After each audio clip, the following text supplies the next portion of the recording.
Hey guys, I miss you all so much. I am quarantined here in Casa de Tuttle. I hope you guys are doing well.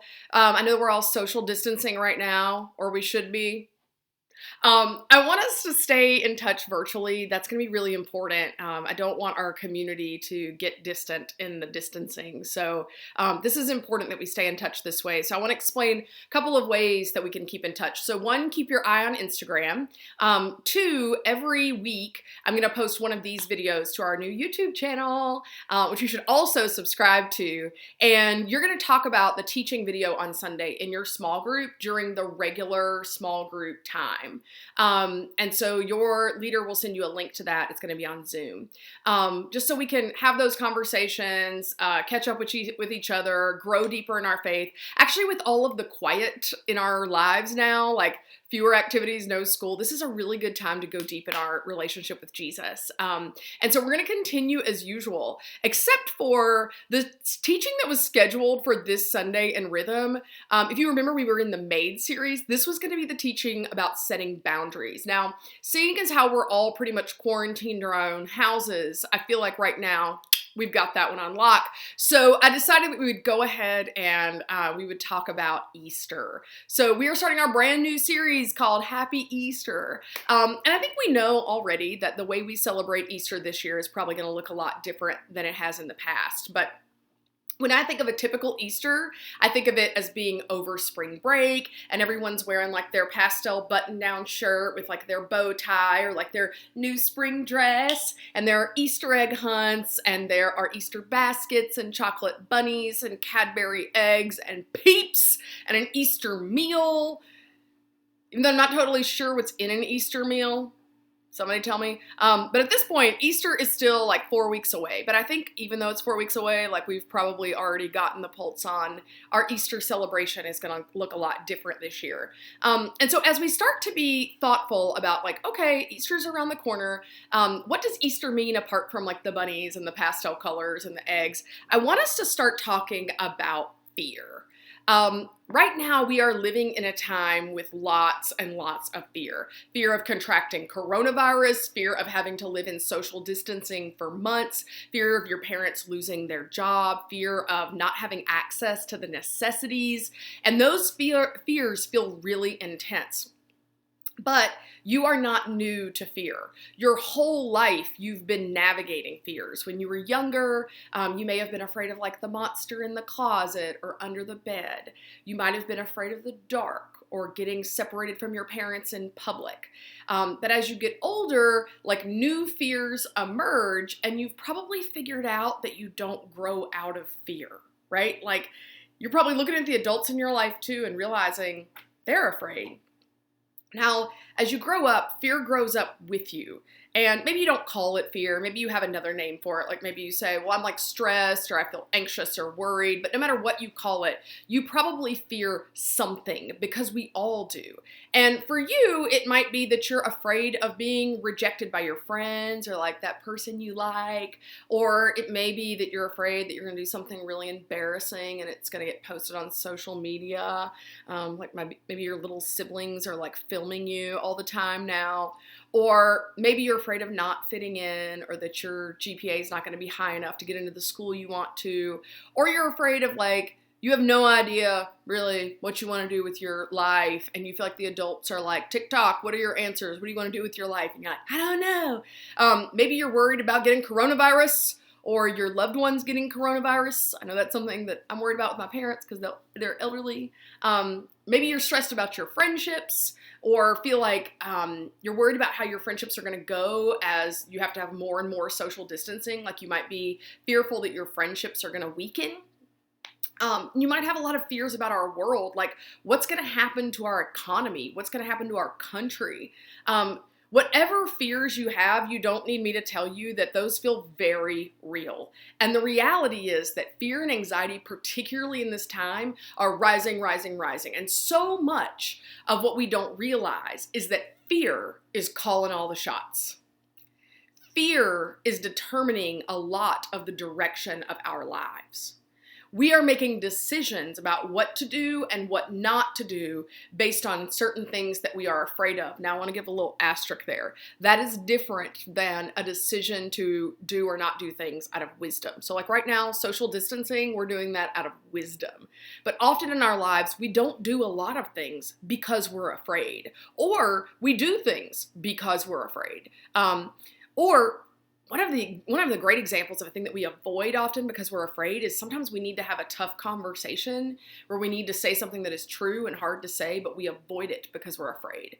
Or sometimes the way that we manage our fears is with a lot of numbing, right? So we're like scrolling on our phones forever, or gaming, or like binge watching Netflix for like hours and hours and hours because we don't want to acknowledge that we have feelings of being afraid or stressed. And so we keep numbing to avoid those things. So whether or not we realize it, even whether or not we acknowledge it, fear is often fueling a lot of our thoughts and a lot of our actions. And here's what's really interesting about all of this. If we were to boil it down, there is one fear that connects all of our fears: the fear of death. Now you might be thinking, oh my gosh, like I'm gonna close out of this video right now. Like JT, you just took a dark turn. Don't close out of it because this is an important message. Oftentimes we might be thinking, like you might be thinking right now, like, okay, JT, so yeah, like I am afraid people are gonna like leave me out or like exclude me. What does that have to do with dying? This is not just about physical death. This is about things that we care about coming to an end. For example, think about it in relation to some of the fears that you might have right now, right? So one of the fears that I think a lot of us carry with kind of all the time is we're afraid of really, truly being who we are. And a lot of times we think if we're really who we are, if people knew the real us, that they would not think that we were interesting or fun, and that they would just run in the other direction, that all of our friendships would end because we're afraid that if people knew who we really were, they would think that we're lame. And so what we're fearing there is the end of the relationship. That would be a death to the friendship. Another thing we're afraid of is not getting into the college of our dreams, or not living up to our potential or what our parents' expectations are. And we feel like, well, if my application gets rejected, then I'm just watching that dream die. A lot of us are afraid of getting busted or found out when it comes to stuff that we've tried to keep hidden in our lives, because what that would mean is that other people's perfect image of us would die. And right now, many of you are actually experiencing the canceling of things like baseball season, like prom, like potentially graduation, like your spring break plans, like potentially your summer plans. And so you're actually experiencing it. Right now, it might not even be a fear of those things dying. It's that they are dying. And so your dream for those things, your vision for those things, your hopes for those things, all of that is dying. And so whether it comes to physical death or the death of something that we have hoped and longed for, the fear of death comes down to losing something that we will never get back. I'm going to say that one more time. The fear of death comes down to losing something we think we will never get back. And so when you think of it that way, it is easy to connect almost all of our fears back to this fear of death. See, death seems final. And it's the finality of death that makes it seem so powerful. And so what happens is, in that fear of death, we anxiously and we fearfully try to avoid it at all costs. We don't want the things that we care about to end. We don't want to have to grieve a loss. And often that loss isn't of a person. Sometimes it is, but more frequently, it's the loss of a dream. It's the loss of a hope. And we're not sure if we can recover from that. That when things die, when things we've hoped for die in our lives, it feels like there's no hope. And that's exactly where Easter comes in. Right in the middle of our fear of death. See, for those of us that follow Jesus, at Easter we celebrate how he came to earth, he died on a cross. 3 days later, when nobody expected it, he rose from the dead. Easter is a game changer, and I want you to see how it's a game changer in the life of Paul. Now, we talk about Paul a lot, but Paul is one of the most influential early followers of Jesus. And before he started following Jesus, he spent years trying to scare Christians into leaving the faith, using death as the threat, that if you don't, I will kill you or have you killed. But then he encountered the resurrected Jesus, and it changed everything for Paul. So this guy who used to threaten Christians' lives became the greatest missionary of all time. And he was shipwrecked, he was imprisoned, he was threatened, he was beaten, he was bitten by a venomous snake, but he kept going because he was passionate about people understanding the significance of Jesus' death and resurrection. Paul's life was constantly in danger. In fact, he was eventually killed for his faith. But despite all that, Paul seemed to live without fear of death. And in Paul's letters, you can see why. Paul writes his letter to the church in an ancient city called Corinth, and he reminds people Jesus died and came back to life by his own power 3 days later. And so I want you to listen to what Paul writes in this letter to the people of Corinth. He says, "Death is swallowed up in victory. O death, where is your victory? O death, where is your sting?" And it's like Paul is taunting the very idea of death by reminding the Corinthian church that on Easter, death loses. Death is conquered by Jesus. When Jesus died and rose again, he defeated death. This is a game changer. This means that because of the resurrection, death can no longer defeat us. And the power that death has over our relationships, our reputations, our hopes, our dreams, even our physical bodies is gone. Thanks to what Jesus did on Easter. We no longer have to fear any kind of death because Jesus destroyed death once and for all. After Jesus hung on the cross and he was placed in the tomb, it seemed like humanity's greatest fear had come true. It seemed like death was the ultimate thing to fear. That all this hope had been put in Jesus, he died on the cross, he was buried, and it felt hopeless. It felt terrifying. And to Jesus' closest followers, his death seemed final, like that dream, like all of the hope was over. And some of us are feeling that way right now. You're feeling like everything you've hoped for is dying. And you're afraid. But Jesus walked out of that tomb alive. And it proved that the power of death isn't strong enough to overcome the power of Jesus.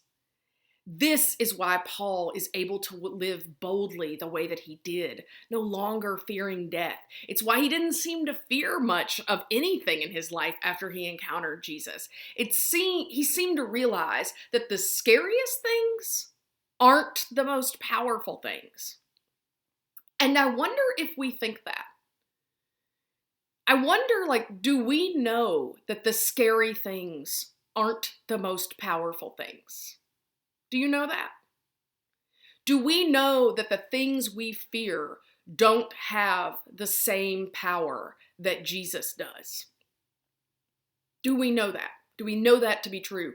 Paul trusted that the fears he faced were no match for the power of the resurrected Jesus. In other words, Easter reminds us that death is not final, and it is not more powerful than Jesus.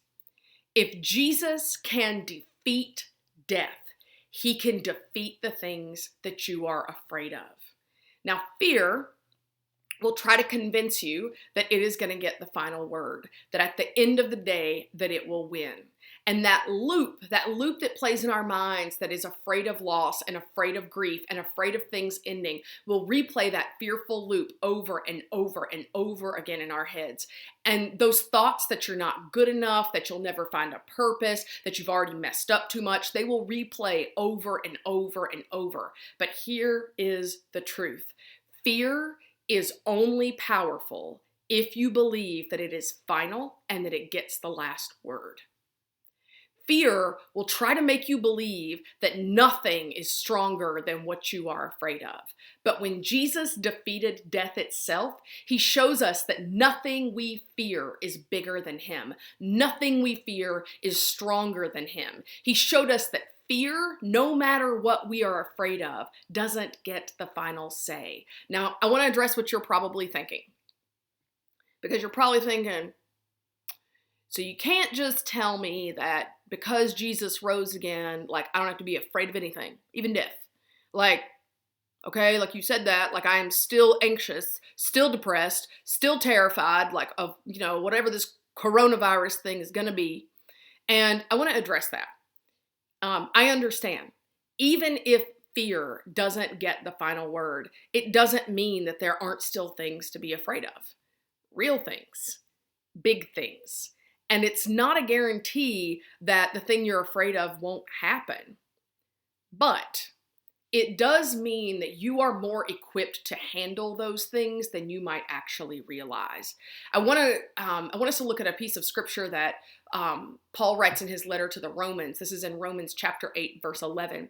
He says, "The Spirit of God who raised Jesus from the dead lives in you." I'm going to read that one more time. The Spirit of God who raised Jesus from the dead lives in you. I want you to just let that sink into your bones for just a minute. Paul is saying the same power that defeated death more than 2,000 years ago when Jesus rose from the dead is actually inside of people who follow Jesus today. That is in you. And maybe that's why Paul seemed to live free from so many of the fears that we typically face. And I wonder if you and I could embrace that significance of Easter in our lives, how we would address our fears differently, how we would think about them differently. We will still experience fear, but we have an opportunity to speak truth to the fear. And so if you're like, speak truth to the fear, what does that mean? It's to remind ourselves that fear is not as powerful as we think. That Jesus, that God is more powerful. And we know that because Jesus has already defeated death. You see, the power of fear comes when we think it's going to win. And there are times, just like after Jesus was crucified on the cross, where it looks like it's going to win. It looks like that. But we have to speak truth to that fear and remind ourselves that we have every reason to hope because Jesus has defeated death. He has overcome death. He has overcome fear. So when you have faith in Jesus, the power that brought Jesus back to life inside of you, that is inside of you, that means that fear, while you still experience fear, that it doesn't call the shots. That's the difference. Imagine what God's Spirit inside of you could do in the face of the things that you're afraid of if you don't allow the fear to call the shots. So I want you to think about a couple things. First, where are you allowing fear to call the shots in your life? So yes, we're still going to feel that fear, but are we letting fear drive our decisions? And again, I want to say, particularly during this time, that's different than using wisdom. Where are you allowing fear to limit you? And then the other thing that I want to ask you is wherever fear has been holding you back, wherever it's been limiting you, I want to encourage you to think about how could you speak truth to that fear and what step could you take to overcome that fear, to prove that you are trusting that Jesus is stronger than fear, right? So that we have to allow fear to not call the shots in our lives. We might still feel it, but that doesn't mean we allow it to have power over us. You see, this Easter season, you can begin by facing your fear because of Jesus, because of what we celebrate at Easter, because of what Jesus did for us. Fear doesn't get to determine our lives. It doesn't drive our lives. Yes, we might feel it, but we hold on to the truth that Jesus has overcome it. Fear does not get to call the shots. We speak truth to fear that Jesus is stronger. that Jesus has defeated death. And so what does that look like practically? Well, it means that if things in our lives die, meaning our hopes for our senior year dies, if a friendship dies as a result of social distancing, if our academic reputation dies, if baseball season dies, if the economy of our country dies, it means that death doesn't get the final word. We follow Jesus, who defeated death and reminds us that he is making all things new. My encouragement and my prayer for you in this season is that you would not give fear the final word in your life. So yes, you might feel fear, but that you would be reminded that we are an Easter people and we follow a resurrected Christ and we follow him together. And he overcame death. Death has been conquered by Christ, and the Spirit of God that raised Jesus from the dead lives in you. So, speak truth to fear. Jesus's love is more powerful than fear. He proved it when he rose from the dead. I love you guys.